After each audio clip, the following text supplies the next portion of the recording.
Welcome to DOS Geek. What I have here, you're going to want one of these. I've been on the search for a perfect laptop. Little did I know I was going to have to go back in time to find one. Some of you may recognize this. Those of you that actually listen to the Hardware Addicts podcast, the Destination Linux podcast, because I've talked about this little device that I've been playing with it a little bit.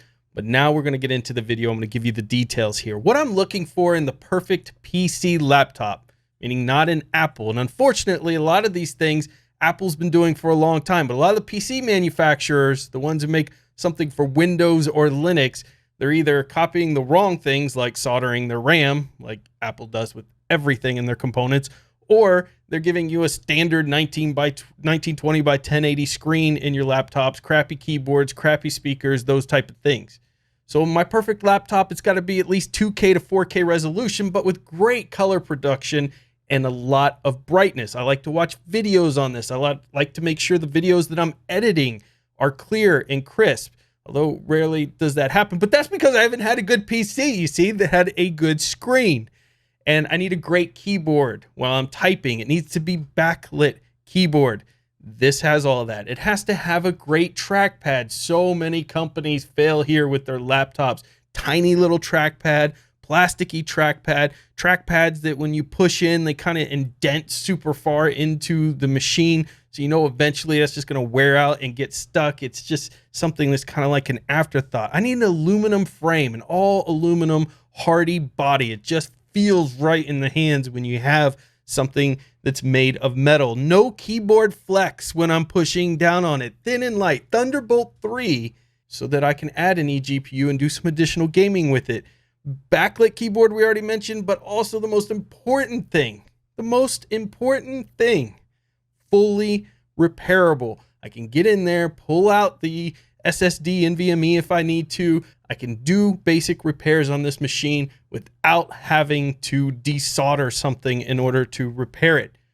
All those things, all of that right here in this laptop, a 2016 Razer Stealth.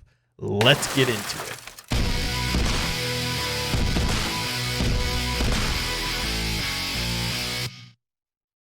I know what you're thinking right now. You're like, look at that bezel though. This is from 2016. The new Razer laptops, they got a really thin bezel. 2016, it's acceptable to have this big bezel here. Of course, in 2020, it's not acceptable to have a laptop with a big bezel like this unless you're only paying like $300 for it.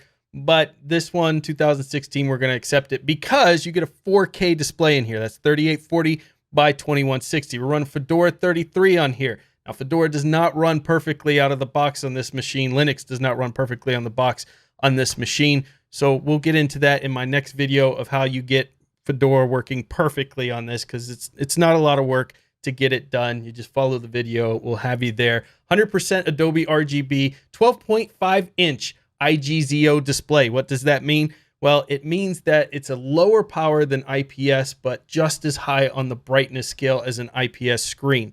So though the IGZO stands for Indium, Gallium, Zinc, and Oxide, 16:9 touch screen here. So this is actually touch screen as well. They thought to include that 512 gigabyte ultra fast PCIe SSD. You get 7th gen Intel i7 7500U. Of course, keep in mind it's 2016 now, but plenty of power in this thing. I mean, definitely lots and lots of power out of this.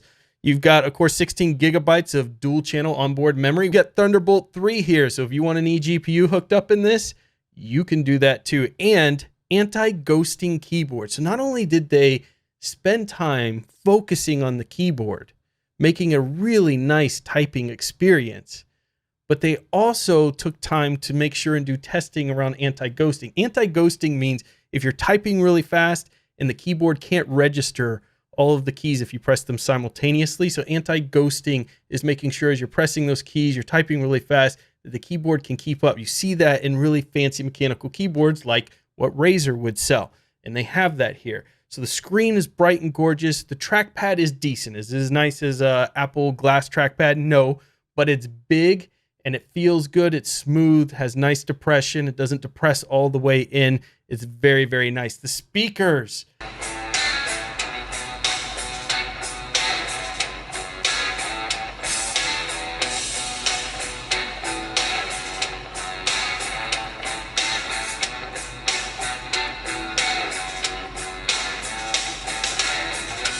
I don't want speakers shooting sound into my lap. I want them coming at me. And this has front firing speakers as well. So all of the things I was looking for in this 2016 laptop. So what are the downsides though? Well, that's the bad news. There is a downside. You see, remember when I told you a lot of companies were copying Apple like Dell and Lenovo and soldering their RAM onto these laptops so that you can't upgrade them? Razer did the same thing. They decided that including all of these amazing specs, allowing you to get inside so easily into this machine, somehow it was appropriate to go ahead and solder on the RAM in this, which is such a huge disappointment. But if you can look past that, there's a lot of good here. But I have a hard time looking past that, especially when we don't give the same pass to Apple for when they do it. Now we have all these PC manufacturers that are making Dell, Lenovo, and other things copying this terrible idea, which means that if you bought the 8GB version, you are stuck with the 8GB version.